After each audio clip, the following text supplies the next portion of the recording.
What happens when women are dismissed, disbelieved, and nearly even die just for seeking medical care? In this episode, I sit down with author, speaker, and feminist policy analyst Anushay Hossain. From losing her childhood nanny to maternal death in Bangladesh to nearly dying herself while giving birth in one of America's top hospitals, Anushay has made it her mission to expose the deep-rooted sexism and racism within the medical system. We talk birth trauma, medical gaslighting, and the crisis of maternal health in America, and her personal journey with Pmdd, Premenstrual Dysphoric Disorder. This episode will make you rethink everything you thought you knew about women's health and the medical system. And if you found this episode helpful, don't forget to like, comment, share, and subscribe to help spread the message of today's guest.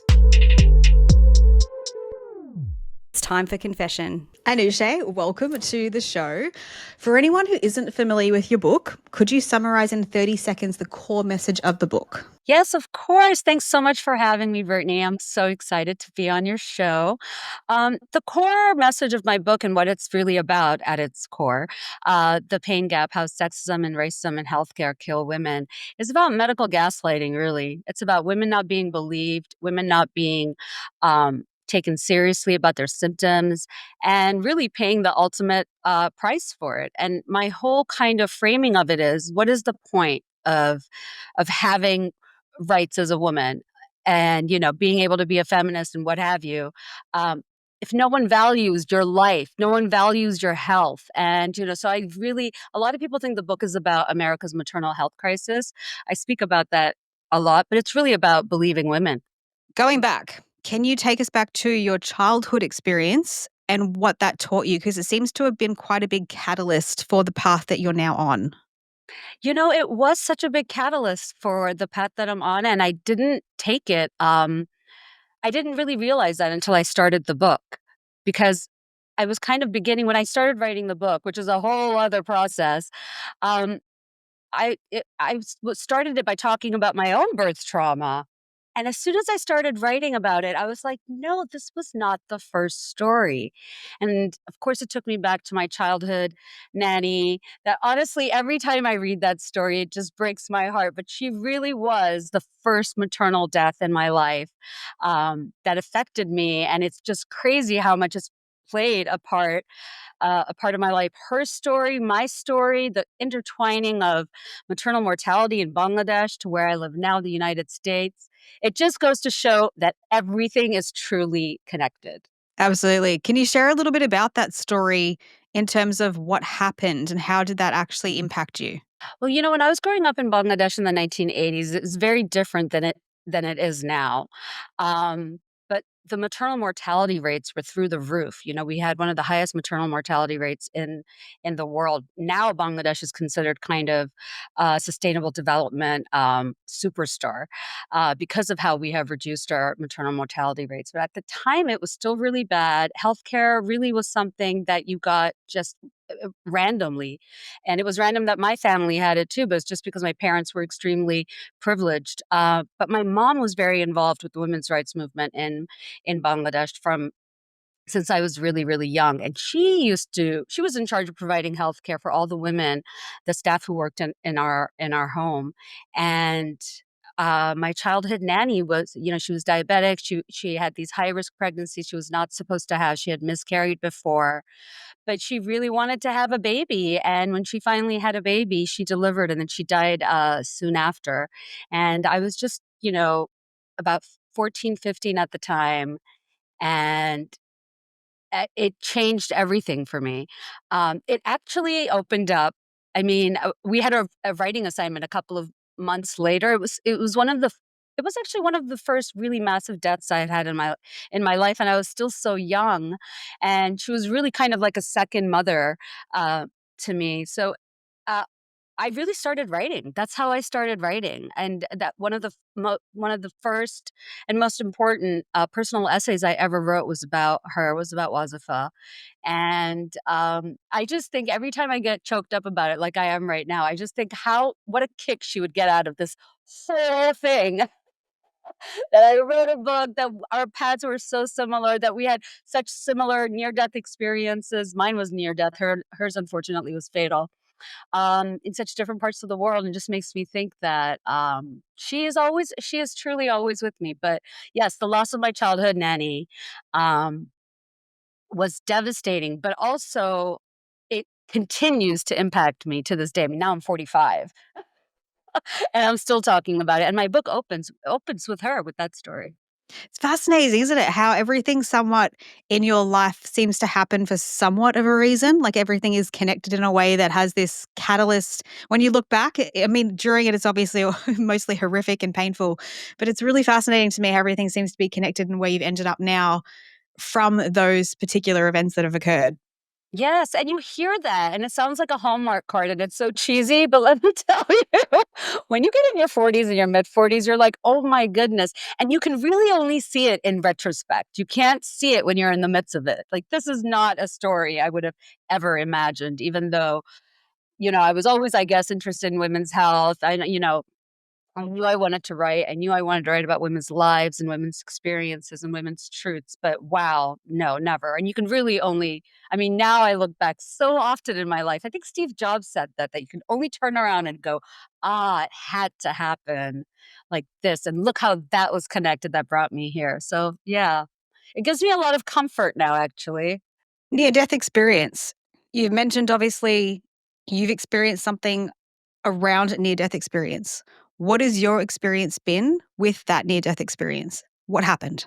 My near death experience giving birth in America in one of the best hospitals in the Washington, D.C. area. And I say that because, as you know, anytime a woman speaks up with her truth, people will be like, well, maybe it was because of this, or maybe you did that, or maybe the hospital was bad. No, I was in one of the best hospitals in the area. And I honestly, before my experience, even though I was already working on global health legislation, I was a lobbyist on Capitol Hill, lobbying on feminist policy and analyzing women's health legislation. And I had no idea at the time that America was in the midst of its own maternal health crisis. I actually didn't think that it was possible to die giving birth in America, just because when I was growing up as a little girl, which was, yes, 4 decades ago, America played such a massive role in reducing Bangladesh's maternal mortality and also introducing really and expanding the concept of public health. So, my goodness, I mean, it's just unbelievable for me to even talk about it to this day. But basically, I went in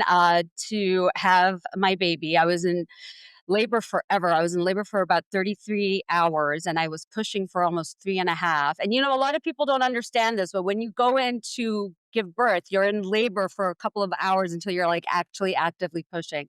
Anyway, long story short, my labor wasn't progressing. I was extremely worried and confused. I couldn't see like the doctor that I had expected to be there. That's another thing in America. You don't always end up giving birth with the doctor that you have basically been with for the duration of your pregnancy. Um, my labor was not progressing, and the most interesting thing was I had already asked for an epidural, and I could feel like Brittany. I could not even explain to you how painful everything was. There was a pain that I was experiencing that was otherworldly. And so I kept complaining that I needed more pain medication. And they kept telling me that I was above the legal limit for the epidural.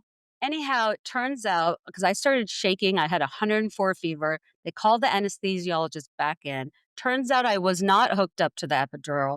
The needle had slipped out. And by then, they had to take me in for an emergency C-section for the infections and everything that could follow at that time. Like birth was the only thing, labor would be the only thing that would kind of handle everything. So you'd think that would be the end of my story. So I go and I have a successful C-section, but no. There was more. So I get rolled into the ER, and the doctor there, who I'd never seen before in my life, I think about him way too much, even to this day. But that doctor did not believe that I was in pain. He wanted me to get off the stretcher and onto the operating table myself. And when I couldn't, because I have a baby like stuck between my legs, I have been in labor for over 30 hours. I am like shaking, I have a fever. And so finally he was like, okay, okay. And mind you, I was being so polite to this man, like despite all my all the different fears I had. I was terrified of this man. And you don't really need to know me to know that I will call you out if there's a problem. But with this man, I was like, this man can kill me. He can kill me if he wants. So anyhow, I was very polite to this absolute asshole. I still to this day don't know if he was just, raging racist or raging sexist or both. That's the gift you get when you're a woman of color. I don't know if it's racism or sexism. Anyhow, I finally got on the operating table. I deliver my baby, but my fever is so high that after they had the emergency C-section, like they took my baby away from me. I didn't even get to see her until 3 hours later. But can I tell you, now my daughter's gonna be 14 in a couple of weeks, but so, I mean, she has grown up to be an even bigger badass than she was upon her birth. Um, but let me tell you, I'm still processing the trauma of my birth story. And even after I had experienced this. I didn't write about it for a good 2 or 3 years. I kinda kept the story to myself. Despite all my work, despite where I was even working at the time, which was at this feminist policy analysis organization as a policy analyst, um, I still felt like it was my fault, like, I must have done something wrong, and I just, now in my work, I hear this from women over and over again, and when we share each other's trauma stories, medical trauma stories, birth trauma stories, there's always a moment when you just felt so alone, and there's always this one moment that women have, and one of the best things and most healing, powerful things about the work that I do in this women's health space and just getting to speak and work with so many incredible women is that we all thought we were alone and then we all kind of found out we weren't. And that's what happens when you share your story. So true. It happens all the time. Now, I want to go back with the fever. Did the fever continue to escalate? Did you slip into like a coma or anything like that? Like, what was their reasoning for what had happened? Well, it was, there was a risk for sepsis, but there's an Sepsis. infection. Yeah. And also, I mean, I had been pushing for actively for over 3 hours. So by that time, and I had so much pain. So you can imagine, I wasn't getting any pain medication. I'm pushing. And, in the States, they don't let you eat, they don't let you drink water, they let you like chew on ice. So I haven't eaten in over 24 hours, which by the way, now they're saying that there's no scientific reason for that. I'm just like, why are we starving women? But the scary thing was, despite all the scary things, one of the most I guess not scary, but fascinating things was I kept telling myself over and over again that I would not die in childbirth in America, that it is not something that happens. And I was convinced no matter what, I was going to be fine because I was in Washington, I was in DC, I was in America. And I guess it was just that little Bangladeshi girl that still lives in me because, of course, after this entire ordeal, once I started researching it, I mean, my goodness, America is the most dangerous place to give birth amongst all industrialized nations. And it's a preventable and solvable maternal health crisis. That's why this thing that we have that maybe it was a one off or maybe it was just me, it's so important for women to come forward with their truths because that's when we can see how widespread an issue is and how much of a pattern it is. And of course, now speaking about birth trauma, medical misogyny, obstetric violence in America has become so much more common.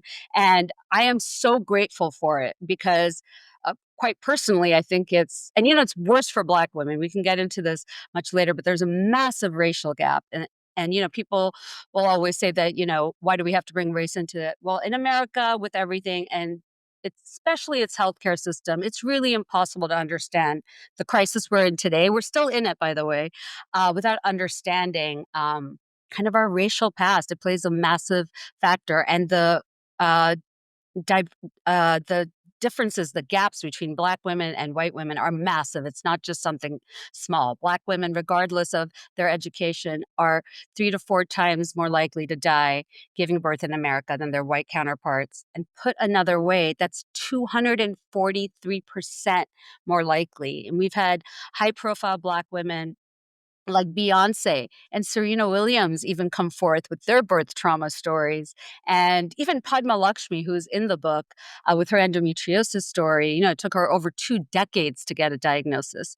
So when you look at some really, really powerful women of color who were not believed about their symptoms, about their pain, it just puts things into perspective that this happens way too often and we don't hear about it often enough. I'm curious, for those who are listening who might be not naive but haven't had personal experience with the maternal death rate, is it due to not being listened? Like, as you said, you were in excruciating pain. They didn't believe that the pain was that bad. The epidural didn't work. So is it in part one, because they're not believing your pain level or what you're actually experiencing? And then two, there's some level of neglect. Like in your case, what should they have done in your case for it to not have escalated to the point that you were in such severe pain and needing an emergency C-section? What do you feel they should have been doing to rewrite that story? Such a great question. I don't think anyone's ever asked me that. I wish if they had believed me that I was in excruciating pain the first time and just checked the epidural that I wasn't apparently hooked up to, I think things could have gone a different way. But you asked such an important question because it's never just one thing. And in America, it's an intersection of so many things. We have a C-section rate that has increased by 500% in the last generation. Okay. It's not normal how many C-sections we have. And hospitals want you to have a C-section. They're faster, they make more money. And who wants a woman in there for like 30, 40 hours, like giving birth, taking up all these resources? So that's something dangerous right there.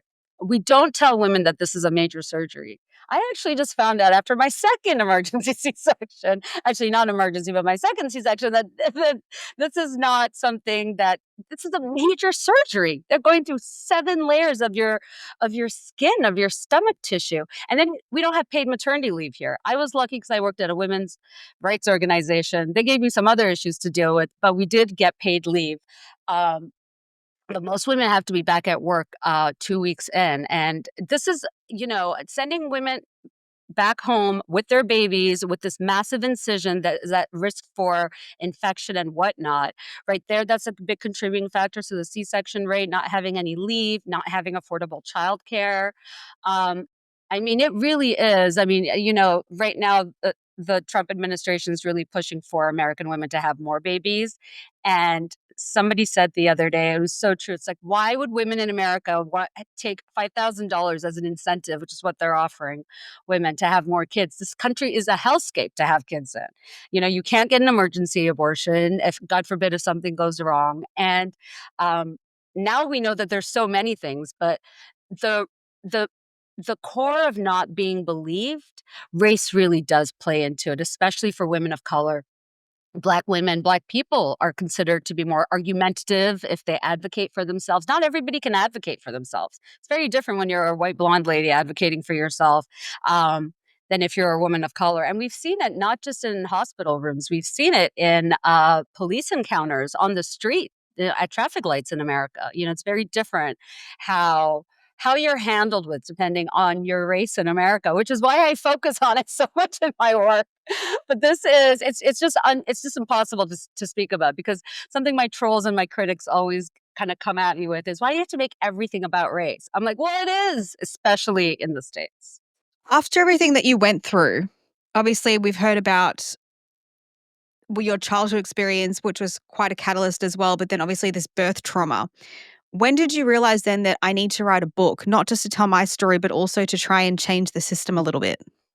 Oh, I wish if this is the funny thing. I had no idea I was going to do that. I did not think, like, I kept this story to myself. Like, my husband and my friends and obviously my family knew, but I kept it to myself, which is so crazy because I don't really keep much to myself. And while I was, I talk about everything. And while I was doing a writing assignment on another topic, actually, I was interviewing Christy Turlington Burns. I was doing a profile on her for Women in the World, which now doesn't exist anymore. But anyhow, during the writing of that piece, I just kind of lightly alluded to the story. And it was my editor at the time Andrew Stavani, actually, a man, Andrew Tavani, who was like, wait, let's go. What happened here? And he really pulled that story out of me. And yeah, the first time I wrote about it, yeah, giving birth in America, I never thought I could die, but I almost did. I mean, he pulled that out of me. I actually thought while he was pulling it out of me that we were still editing that piece on Christy Turlington Burns and her experience. Obviously, she is a huge friend and influencer in my life, and her organization is so important. But it's funny because the story kind of shifted. He was like, these are two different pieces right here. So once that piece came out, so many women came forward and came to me with their stories. And at that time, it's like early 2000s, we're like blogging, but women are still like really excellent and natural at like connecting online. So many women reached out to me. And then when I wanted to write a book, I really wanted to write about America's maternal health crisis. I was like, everybody needs to know about this because people just don't believe me. People are just like, are you sure it wasn't just you? Like it's just it's so frustrating and unbelievable to me because it's also like we can't live in la la land anymore. And I talk about maternal mortality and I zero in on it so much. And this is important, not because I almost died giving birth in America, but because maternal mortality is an indicator. It's a really important indicator recognized by the World Health Organization for how well a country's overall healthcare system is running and what the overall position of women are in that society. Because if in the year 2025, women are dying in childbirth in what was the world's richest democracy, you have to ask yourself what the heck is going on because we know how to save women's lives. We know how to intervene. We know what to do to stop an obstruction in labor. And childbirth has been dangerous since the beginning of time. So America's maternal mortality rates have been not even the canary in the mines. The reason feminists have been banging on this and trying to draw so much attention to it is look where we are today. Our healthcare system is completely falling apart. We just defeated a piece of legislation that came up for a vote on taking away women's right to vote. So a lot of things that feminists and women's rights advocates like myself were called hysterical about, and God, we were called crazy, and abortion is never going to be, the legal right to abortion will never be overturned in America. Well, here we are today. So another thing I would like to say, don't just believe women in healthcare settings, believe women, period. It will save you a lot of time and trouble, and it could save so many of our lives. It's archaic to me that we live in a day and age where maternal death rate can be so prevalent still. Like even myself, as I'm pregnant currently, I started obviously going down a rabbit hole once I got pregnant, realizing all the different deaths, even here in Australia, that have occurred that I had no idea about that actually could even occur. So for me, it opened up a whole new world of like, wow, even being pregnant and then the childbirth process, how underground it still seems to be. It kind of was a little bit jarring for me where I was like, how are women not educated about these things prior or that these things could go wrong, especially when you're, obviously in a first world country as well. But your book, it really goes along the pain path, like a lot of how the pain is ignored and women are dismissed. Why do you think this is still happening? Well, I think we don't take women's pain seriously. I know we don't take women's pain seriously. And it is really frustrating because we have a reputation for having a high threshold for pain. I mean, it's biblical that women have this high tolerance for pain. Yet you don't believe us. We say we are in too much pain. Um, and the fact that there are studies now that back what women have always known. Okay, we are not believed about our pain. We are not taken seriously. There's a major pain study which finds that women are more likely to be referred to a psychologist or a psychiatrist for their pain instead of given adequate pain medication or management versus men's pain, which is taken very seriously. I mean, we never tell a man, maybe it's just in your head and go take a bubble bath and sleep it off. And it turns out he has endometriosis. You can really tell, that's what the pain gap is, the difference in how we believe, diagnose, and treat pain between the genders. What are some stories? You've Sorry. obviously done a lot of research. It was part Sorry, I wanted to say something really quickly because you said that thing about an important part about how archaic you thought it was. That is the word. We're going to talk about PMDD later, but I feel like that about PMDD. Why am I at 45? I mean, I have a master's in gender studies, okay, but my whole life around the space, just now really learning about my menstrual cycle, just now really learning how important the luteal phase is for me. I'm someone who never wanted to pay attention to my period, okay, comes and goes, what have you. Oh my God. I, I have like a little temple around my period now. Everything is about my period. So how archaic is that? I feel so uneducated. I'm like, we should have been taught this in health class in middle school. But you know what? It's not just us. It's not just me. And it's not just you. I have such important, incredibly educated women in my life who don't know the four cycles of your menstruation. Your menstrual cycle is the fifth vital sign. WTF. I found this out 6 months ago. Yeah, I've interviewed Nothing to Lisa. avoid from shrinking. Yeah, I've had Lisa on the podcast who wrote that book, and yeah, she was fascinating to her her take on, obviously, menstrual cycle being such an indicator of your health. Even PMDD, like, now this is your coming out party, as I'm aware, I'm with scared. Is my PMDD. outfit cute? For those who don't know, obviously premenstrual dysphoric disorder happens in the luteal phase 1 to 2 weeks before your period, a very severe form of PMS. So can you share the first moment you realized that what you were experiencing was more than just PMS? Well, I didn't. I was in complete denial. I was just like, maybe I have some like emotional instability issues. I just refused to believe it. And it was my husband, God bless. He needs a PMDD like medal. Okay. But he was like, something is wrong and it's connected to your period. And I would get enraged. Okay. I would get enraged that even whenever he would bring this up, and he started actually tracking my periods. He was telling me we have to track them, which is so crazy because when I finally went in to get professional help, that was one of the first things they make you do is track your cycle, track your symptoms, track. So even though I was getting infuriated and it was so triggering for me, he was right. And he's not home right now, but I will quickly admit that usually he's right. The big things. He was right about PMDD. But we were in such a push and pull about it. And I was just like, this is not going to happen again next month. It's not going to happen. I was trying to control. I was trying to control my symptoms. And with PMDD, so much came out of me that, like, I don't know, from like my childhood conditioning. Like, I have used like anger and rage. They're such feature parts of my brand and my work. But I was so ashamed of this rage that I was experiencing every month. I didn't want to talk about it, and only people that were really close to me knew about it. And I recently wrote this piece for Oprah on autoimmune diseases and women. It says suppressing your emotions and autoimmune diseases in women. And I wrote this line, which is so true, which was that my anger galvanized me in my professional life, but it was smothering me in my personal life, and I really didn't know how to come out. I thought I had an anger problem, not a PMDD problem. And actually, it was one day out of desperation. Okay, I just went online and just said period, blah blah. And oh my God, it came up. And that's when I was like, that's what I have. That's it. I'm curious, did your symptoms start prior to children or post having children?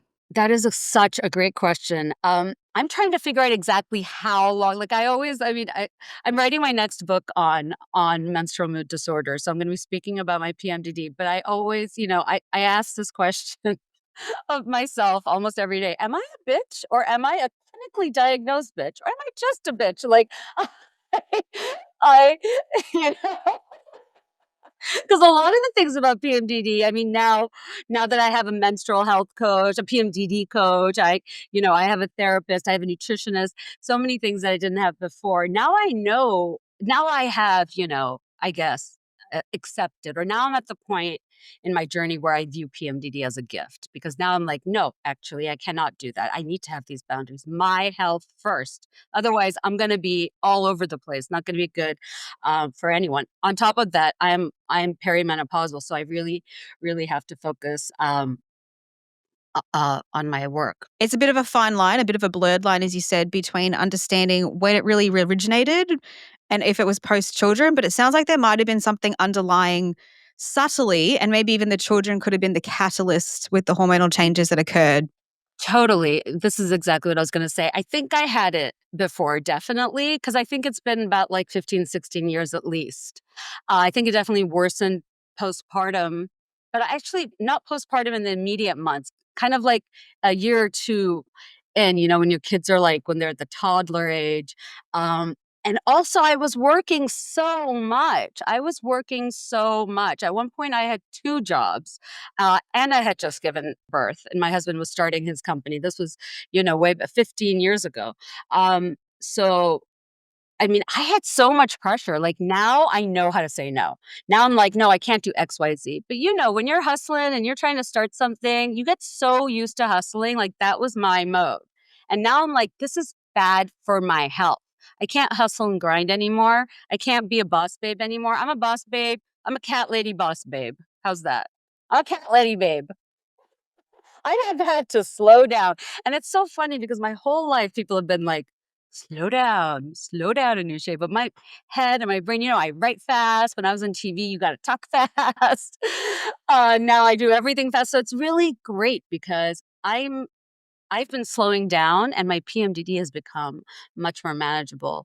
And I really do view it as a gift. But let me tell you, it was not a gift. I'm curious, what did your journey look like to getting a PMDD diagnosis? Was it an extended period of time? It was an extended period of time. So I knew that I had it once I discovered it.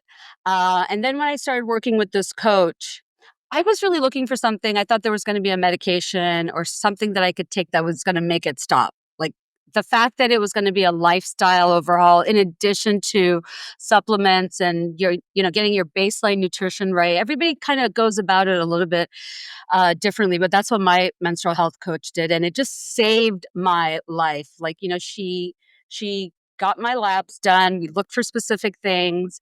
I got on supplements, and she started with my baseline nutrition. I was living a really high stress, high anxiety life. And really binging on sugar, and it was throwing off my hormonal balance. But when I went to her and she first made me start tracking and, we're doing these labs, I was like, oh my God, like I need to solve this. Like, why isn't someone just giving me something to solve it, to fix it? And now I know, whoa, it's never like an overnight. It's not just a switch that you flip. And I've had to change so many things in my life. So it sounds so overwhelming and difficult. I'm going to write about this all in my next book, guys. But I don't want anybody listening to this to be discouraged, because I am so grateful. I am so grateful that I even found your Instagram page. Now I'm going to go check you out on TikTok. But I mean, the first time I even saw one of your reels, I was just like, wow, like we are really, it's the same thing that it was with birth trauma, but there was like kind of an added, I guess, shame because of the rage and the anger that comes with PMDD. And just, this is a generalized statement, how we approach women's anger in society.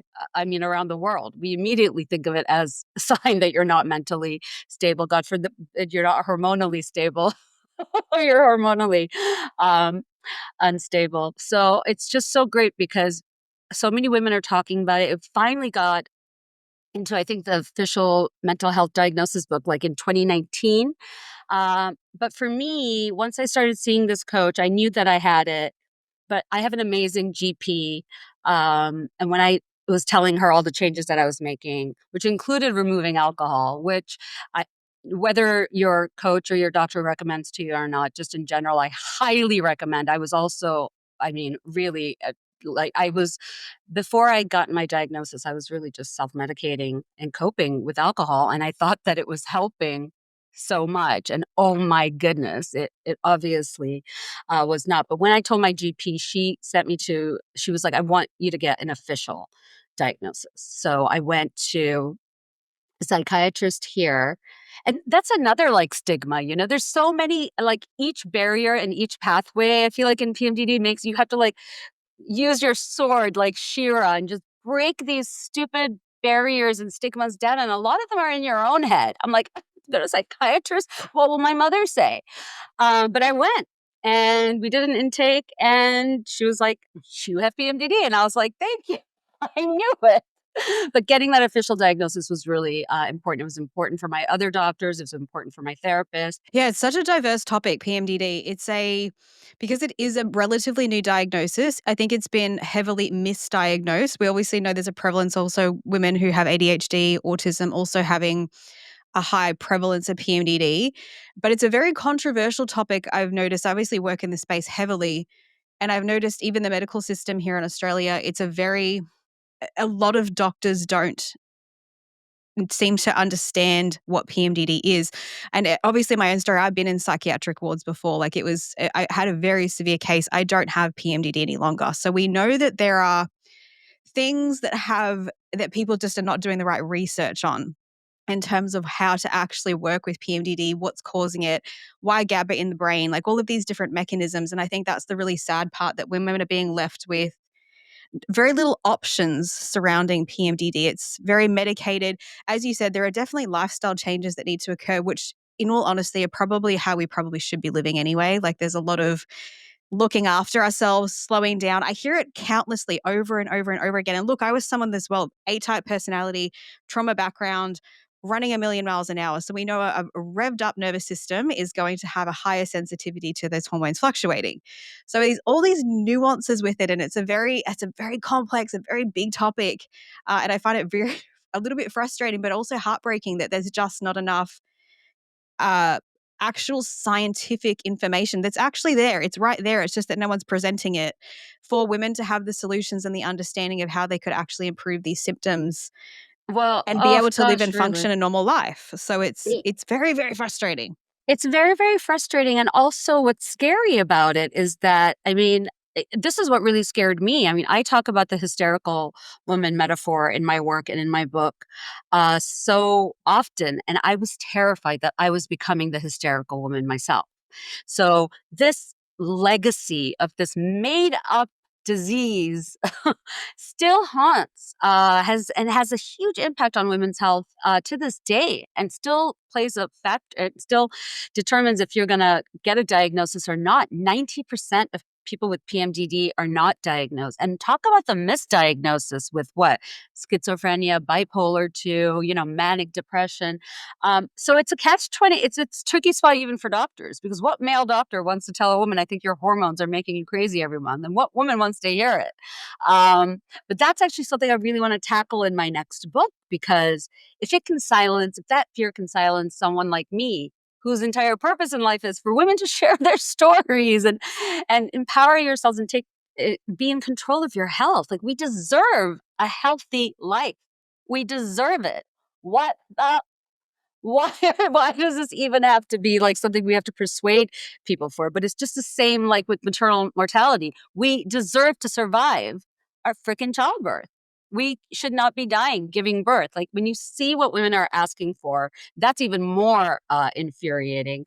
So I think, yeah, you're so right about the PMDD and the nuances, but also the nuances of women's hormones. Do you know that no woman has the same hormonal pattern or balance? It's as unique as our fingerprint. I kind of understand why the men were like, we're just not going to study this, which is what happened in America. They just were like, did not include women in clinical trials until the 1990s. And a large part of it was because, they don't want to hurt the fetus, but also a women's hormones make everything so complicated. Well, guess what, buddy? They do. But we need to really understand them, because, I mean, how did I just find out just 2 or 3 years ago that estrogen is not just a sex hormone? It's needed for our brain health, for our bone health. Like as you said, I mean, everybody always jokes that I'm gonna become a medical professional soon, but I'm like, it's not funny. Women have to be really informed and really active in their own healthcare, because so much is just not known. And you don't want to die because some guy doesn't know what he's talking about, or some woman, or some dude. Yeah, self-advocation is definitely, we're noticing a huge shift though. I've definitely noticed a lot more women taking their medical, I'm going to say ailments in quotations, into their own hands where they're having to advocate for themselves, research for themselves. And I think that's also a bit of the sad part, because what ends up happening is the women that end up having to do so much self-research with how we have social media, things can be sometimes also misinformation. So it's like this really blurry line where everyone's trying to get information, but they're also forced to, because they're not having the information, the diagnoses, that they're not getting what they need from their medical professionals right now. So I think the medical system obviously is going to really need to take a step up in terms of women's health to provide these answers, so women aren't having to go do all of this weight on their own to work out what's going on with themselves. It just shouldn't really be that way. Yeah, it's incredible how much research and work women have to do, footwork women have to do. It's actually $1 billion gap in the market that investors aren't even looking at. It's like $154 billion, I think. Don't quote me on that number, might be higher. My perimenopausal brain. But the fact is, and also how many women go to Reddit to talk about women's health issues? I mean, what the heck? It's like we moved from the Facebook discussions to Reddit. But you know what? I mean, this is why I always say there should be more women in the CIA and the FBI, right? We'll get to the bottom of it. We will find out. We will diagnose you and your mother. Did PMDD impact your relationships? Oh, yes, it did. But you know what? Now it's so great to have this awareness, just to know, because now, I mean, I feel like that's almost like a good 75-80% of it, right? Because now I can tell, like, am I overreacting? This is my PMDD. Oh my God, I'm in luteal. Like, I'm not going to even talk to this person or think about this situation until next week. It did. And it was getting so bad that actually one of the things that I realized I had to, one of the turning points or breaking points, I should say, in my PMDD journey, where I knew I had to get help. Like something was just not right. And I couldn't ignore it anymore. It was cyclical. It was cyclical, ongoing, continuous. And I was at a point where I think, I mean, I would have lost my marriage, and I would have lost my closest friendships. One of the m- I mean, not most horrible things, but one of the things I feel so bad about to this day was the huge fight I had with my college roommate, like my best friend in the whole world, like a month or two before I got my official diagnosis, you know, but I drank way too much, got into a horrible argument that I completely, like, I tried to break up with this person. She's like my heart. Um and you know, I think you have to, she says it too, like you have to have those kinds of experiences kind of to realize like how how much you need help. So, and when you're in that and you know what it's like, you really believe it. You do feel like you're being attacked. You do feel like people are out to get you. And the PMDD and childhood trauma, the PMDD and trauma link, something I didn't know about before, is massive. It's like 6.7 times more likely if you have child abuse or trauma background that you're likely to develop PMDD. So I had a lot. PMDD was a Pandora's box for me. I mean, I thought my birth trauma was enough trauma, but my PMDD uncovered for me, and I'm grateful for it. I'm grateful for it. Uncovered for me my childhood trauma, um, trauma I didn't even know that I had, that I hid from myself, child abuse trauma. So but you know what the best thing is? You gotta bring this stuff out to the sunlight.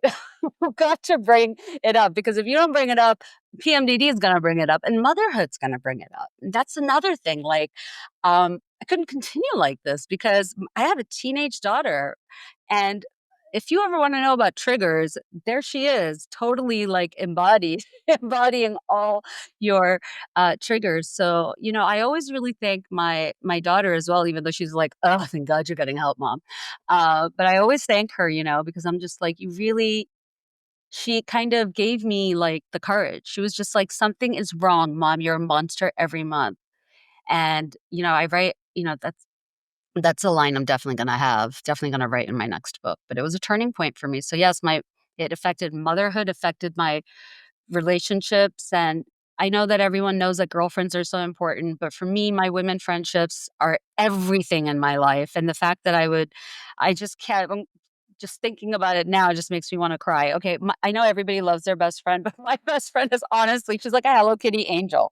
I, can't believe of everyone to like attack or try to have a fight with. It was her, and it was such a terrible fight, and I made her cry, and I was, I was a mess. I had drank so much, and in my luteal phase, and that weekend before we all went away, gee, the four of us, all best friends, went away, and I ruined a perfectly great trip. My husband told me, he was like, "You're about to get your period." He's like, "Don't drink too much and don't fight with anyone." I was like, "Whatever." I drank everything and I fought with my best friend in the whole world. So sometimes I guess you need to hit that kind of rock bottom. Like, I'm glad it wasn't I don't know. Everybody always reminds me how much worse it could have been. Like, I don't know. It could have been a DUI or I don't know. But I was really spiraling and still talking about women's health to everybody while trying to keep this thing kind of like a secret. Like, um, yeah, that's the thing, and now I'm just like, no more shame, no more shame about I mean, I had to work so hard not to be ashamed of my sexual assault. Now it's like, no more shame about my sexual assault, no more shame about my childhood abuse, no more shame about my childhood trauma or my birth trauma, like, just no more shame, and just this is my truth, and women care. When people are like, "Who cares? Who wants to hear these stories?" Other women. It's so funny because I was a very similar scenario in terms of mine goes all the way back to 16. You could identify PMDD. As I said, I don't have it anymore, which I'm grateful for. But about 16 years old is when you could really notice it. And I had a boyfriend at 16 who was picking up on it then and saying, "Hey, something's happening around your period." Obviously, I wasn't paying attention. I had a whole bunch of other things that occurred in my 20s, 30s.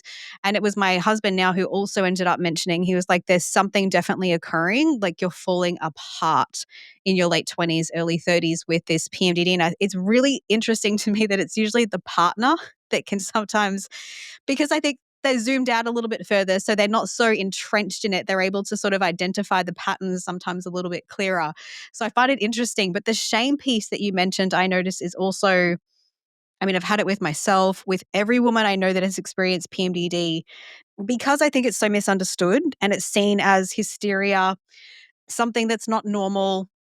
It's a very dysregulated. I think the part I wish women knew is that, as you said, even the fight that you were having with your friend, it comes from, though, a dysregulated, like the limbic system in the brain. It's just responsible for emotional regulation. When it's dysregulated and the insula and the amygdala are firing like a fire alarm, it looks for threats in the environment. So it's going to cause these types of arguments. So I think that's the part of education where I wish women understood that there's actually things happening in your brain that are trying to protect you potentially from your past trauma. And then this is why this is playing out, so that maybe the shame level could maybe drop a little bit and they're not feeling like, "I'm so out of control. I can't, I'm causing all these fights with people." And then the shame can kind of compound and compound and compound.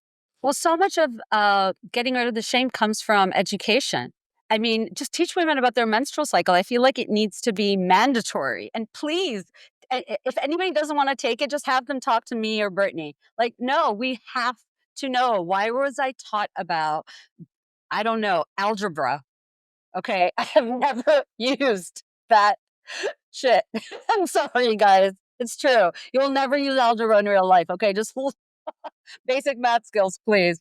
I mean, unless, of course, you want to be a scientist or something. But I learned more algebra and pre-calculus than I did about how my body works. And now that I cycle sync, now that I know in my luteal, I am nitpicky, I'm extra sensitive, but I'm also very, very zeroed in and hyper aware. So that's a great time for me to vet my guests for my podcast, The Pain Gap. Please follow and like and rate and review if you haven't already, or write my questions for my show. It's a great time for me to go through edits for my next book proposal. So really using those strengths, follicular, great time to plan, a trip. And so I'm really just like listening to my body and going with the flow. And you know what? It's a huge privilege to do that. Not everybody can do that. I mean, I'm really glad I'm not working in an office setting anymore, which I haven't been since 2013. I think that was a blessing. I think like the higher powers above were like, let's get her out of an office setting. I've been working for myself since 2013. So I think that is one of my greatest advantages because I mean, those days when the bad days when you're just like curled up and you're just having like the biggest pity party and you feel like a worthless piece of shit. Pardon my French, but it really is. It's exactly how I feel, at least. Um, you feel like that it's something wrong with you. You can feel it. It's a tangible feeling, and that's what's so confusing. Um, and I'm still asking this, like, is it PMDD or am I a bitch? Is it PMDD or am I clinically diagnosed bitch? Or am I just lazy? Like, I would make myself feel so bad about those days.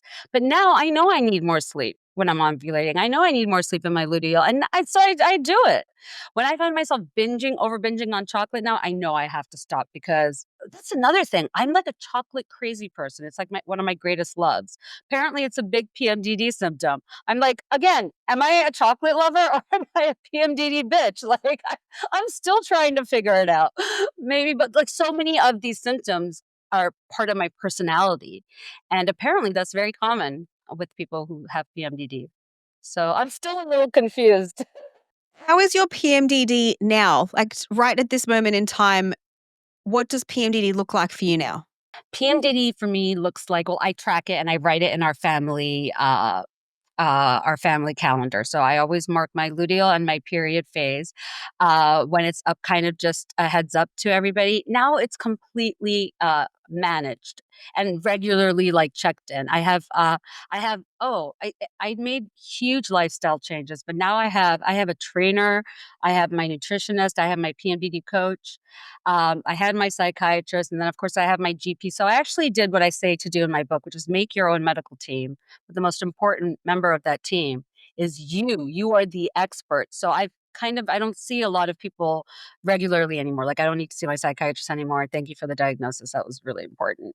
I don't need to see my PMDD coach like every 2 weeks or 3 weeks. Now I can email her if I feel like something is flaring up. But one of the most empowering things that I have now is like I, when I'm feeling that kind of, I don't want to say unreasonable rage, but when I'm feeling like, oh, it's everybody's against me and I need to do this, or no one's doing enough and I'm doing all the work, I'm like, okay, wait, I have to calm down. I know I'm not thinking rationally right now. So that is where I am now, which is where my awareness has just given me a lot of tools. And now I'm also on, I mean, I can't tell you how much magnesium, vitamin D, I mean, my B complex vitamins, I can't tell you how much those basic supplements made a huge difference for me. So now I'm also managing it like that. So I would say that right now my PMDD is is uh, really well managed. But also my eliminating alcohol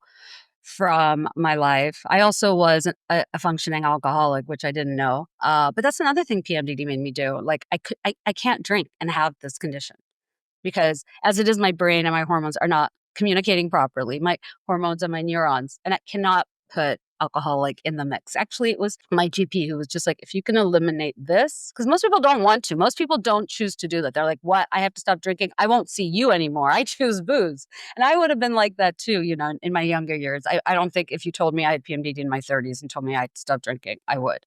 Um, I would have. But that has been a game changer for me. It's been a game changer. Not that I want to be sober through Trump's second presidency, but I have removed alcohol from my life.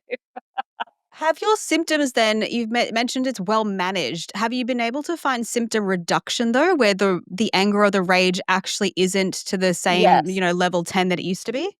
Yes. Well, I think because of my management of it, like, even just like I don't know, my last period, I was just having such bad cramps out of nowhere. I was in so much pain. And, I had taken my supplements, did that. And I was just like, I'm in so much pain. I just don't know what to do. And I was going to go just take an ibuprofen. But instead, I made myself a magnesium cocktail. I got a non-alcoholic Paloma beverage that I have, and I emptied 2 capsules of magnesium, and it was like immediate. It was like 10, 15 minutes. I had like relief. My muscles were relaxed. I felt more relaxed, and that edge was kind of gone. So, um, when I say management, I also mean reduction, but I have to be very conscious of it. Like, I thought, okay, now I have PMDD. I always am trying to get back to that place where I don't have to think about it all the time, but I do. Not all the time, but every day. Like, I just can't not be. I can't be one of those women who's like, I got my period. Let's go have brunch. Like, it's never going to happen for me. It's like, I have my period. I have to make sure I don't kill anyone.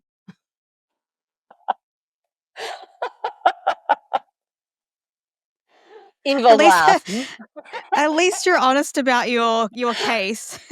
Well, I had to be. I mean, my poor husband, we've been married for 15 years, and it's so funny because now my girlfriends are like, "Just listen to Shy, okay? Just listen to whatever he says." But I also had this very feminist thing of like, "Oh my God, I am not gonna let this man tell me that my hormones are making me crazy every month." And they were, and they are. So it's led to a massive reduction for me. I also think just I realized that I don't breathe. Like I'm holding in my breath, which actually makes you want to explode even more. So now, like it's incredible, Brittany. Did you know that taking care of yourself and breathing can make a big difference in your health? You feel better. So that's another thing. And I think everything together has led to symptom reduction, as you said. And I will also say that working out, I mean, that's been a game changer for me. I never used to work out. I was trying to get through life without ever working out. That was my mission. Uh, now I have a Russian trainer like 3 times a week. Get a trainer you're kind of scared of, but you also love and respect.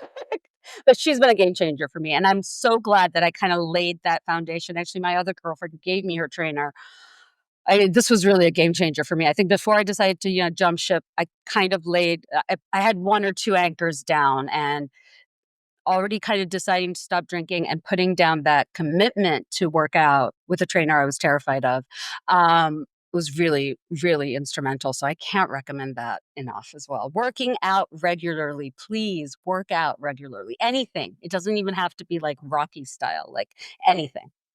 Yeah, absolutely. Any form of movement is going to it's just got so many benefits, endorphins and circulation, lymphatic blood flow, like it's really important to have some type of movement. While I do my 5 deep breaths, it just makes my heart, I can really see things So much your more heart rate clearly. sits quite high naturally. Yeah. Yes. So, I mean, and the other thing was my anxiety was it was just getting worse. It was getting worse every year. Like my anxiety was getting worse. My depression was getting worse. Like my mood swings before my period, everything was my lethargy. And then because I'm such a workaholic, I would really just come down so hard on myself. That inner critic PMDD voice, oh my God, I thought I was a bitch. That voice is a bitch. That voice is just so mean, but it's your voice, so you really believe it. I'm like, "Oh my god, she sounds just like me." Or she knows just what to say, so it would be like all my insecurities being, or like I'm lazy or I'm this or I'm that, but also understanding the triggers for what is triggering you and why, how that's related to past trauma. I mean, it really has been like, a mosaic, putting together like a mosaic of your life. Yeah, a really big healing journey from the sounds of it. It's put you on some very interesting paths. As you said, self-care being a big one. Yeah, yes. Before self-care for me was like, I don't know, like, dirty martinis, an extended happy hour, day drinking, that was my self-care. So yeah, it feels good to take care of yourself, and all the things that I was taking on before, I mean, I got to a place where I would just say yes first and just figure it out later. And I just couldn't do that anymore. When you're in middle age, I mean, I was reading that your declining estrogen actually makes you more like more bitchy, I guess, or more comfortable with saying no and setting up your boundaries. But it has been a game changer for me. I mean, at this point in your life, you have like aging parents, your kids are growing, you're also kind of, in mid age, and you just can't do everything for everyone anymore. You just can't. I'm not like that 16-year-old girl who wants to make everybody happy. I don't know why I'm trying to be like her. I'm not. I'm a clinically diagnosed bitch. I knew And it. loud and proud. I'm proud. I knew it, man. So yeah, but I'm also just I mean, if you had told me this time last year that I would be on a podcast talking about this, I would be like, no way. Once I got clear on everything, I was like, I didn't want anyone to find out about this. And then I'm like, look at me, look at me doing the opposite of what I tell women to do all the time. And then I was like, I'm such a fraud, you know? And my best friend was like, you are not a fraud. The fact that you're struggling with it. And, you know, I knew I was going to get to the point that I was going to talk about it because that's what I do. And I love to do that. The women that I know now that have PMDD or have spoken with, I mean, even you, I just feel like an instant kinship with, because I guess we know what it's like to be labeled hysterical. We've gone hysterical. So I'm just so grateful just to say I have PMDD. It's so true. It's a very personal issue for me. I had a grandmother who committed moving into perimenopause, menopause. And back then, obviously, it was labeled a little bit of hysteria, and she was dosed up on Valium and ended up committing. So it's a very personal journey for me in terms of my family lineage with watching what was occurring with the women and how they were just being medicated or labeled hysterical or we're not sure what it is. So it's a very very interesting. He says a kinship because when you understand it deeply and you see someone else, you're like someone else who has PMDD or has gone through another medical issue, like, you get it. Like you know, you know that you'll be seen in that and validated in that story, which can sometimes be such a relief from the amount of times that you weren't validated in that story. I'm now curious though, with your researching your book, were there any powerful or heartbreaking stories that you came across when researching the book that really stuck with you? Um, for my book, The Pain Gap, or Yeah, for for with the the pain birth story gap. or the PMDD? Well, I know you did extensive research with the pain gap, so I'm wondering, were Yeah. there some pretty significant stories that you'd come across yourself that really had stuck with you, that you'd heard from other women? Yes, there were so many stories. So many stories. One that really sticks with me was this Black woman who kept saying she was getting an emergency C-section, and she kept telling them that she could feel everything. She could feel them slicing her open, and nobody listened to her, and she passed out. And when she woke up, she was just covered in blood. Like no one had even cleaned her up. No one had told her this is what happened. She just came to, and she saw a custodian cleaning up all this blood, and she was just like, "Where is my baby?" And that was one of an especially horrific one, but it just stuck with me because it just shows the dehumanization of women, really. I mean, what we're really fighting for is to be believed, but also to be viewed as human. I mean, there are studies now that show that women wait up to 28 minutes longer than men in the emergency room, that a woman in the middle of a heart attack is 5 times more likely to be dismissed mid-heart attack than a man. Like these are like life and death issues. It wasn't just like, oh, I almost died having a baby in the States. Everybody needs to know. It's like, what is our larger issue with believing women? Why can't we start there? Why do we always have to assume she's crazy or lying?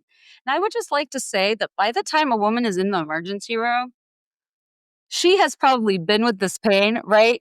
For a minute. Okay. By the time she actually goes and asks for help. So, I mean, heart disease is one of the leading causes of death for women in America. And we still view it as a male disease. We still think that if you're not, you know, hunched over with your hand on your heart in the parking lot, passing out, that what you're not having a heart attack. But women present very differently.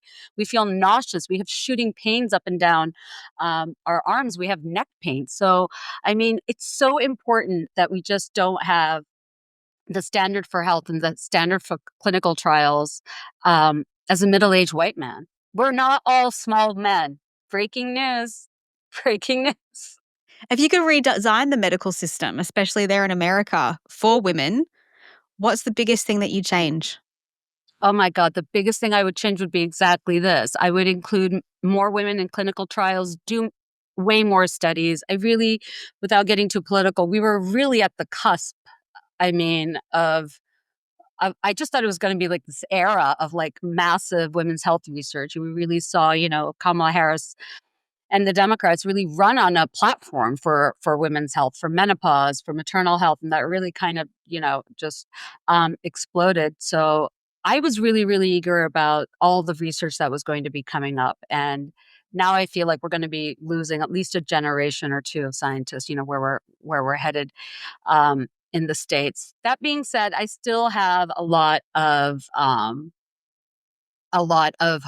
that, I don't know, private funders will come in, but that is just just living in Washington, D.C., it's hard for me to ignore the politics of everything. But I am really concerned about that because I really thought, okay, we have established that women's health is a human rights issue, something that not only just women have to be educated on or talk about only with women. No, we all have to understand because it's an economic issue. It's a freaking federal issue. It's a climate issue.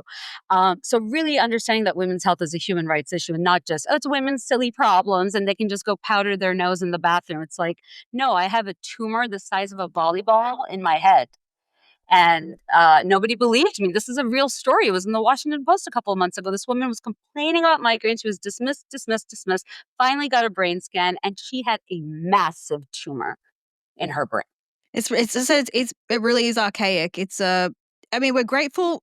I think social media has definitely played a role in terms of being able to give women more of a platform and for more community to potentially come together to start speaking about these issues, because I don't think we were aware of them, even the clinical trials and the studies with the least amount of funding being given to women. So I'm grateful in that regards to social media for what it's been able to do to push this forward.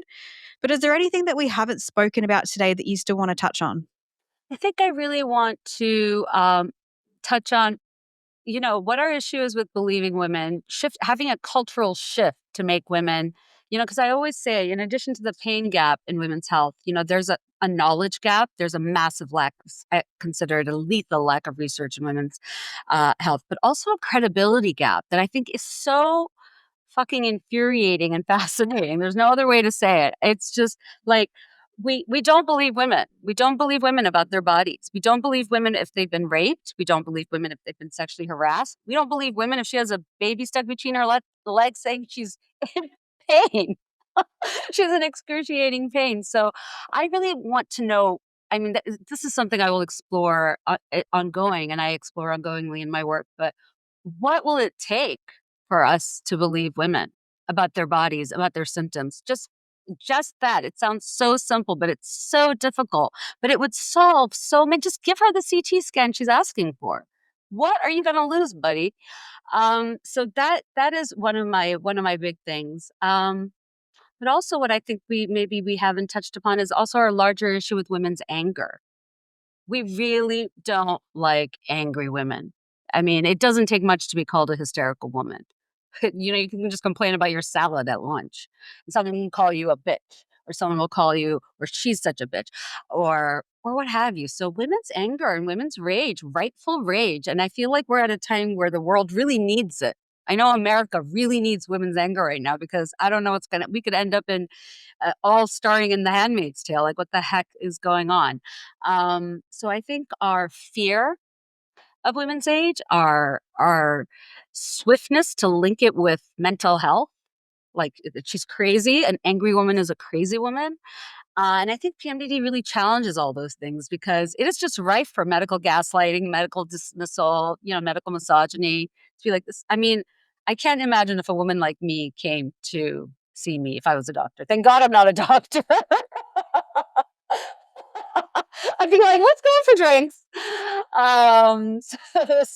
So I get it, okay, and I get it. And not all doctors are these horrible misogynistic people. I mean, you also got to give it to them. They're not trained. They're not taught these issues in medical school. We're just finding out now that women will spend 40% of our lives in menopause, but only 20% or less of physicians in the United States are trained in treating it. What the hell? So that's what, 75% of women going and not even receiving treatment for their symptoms.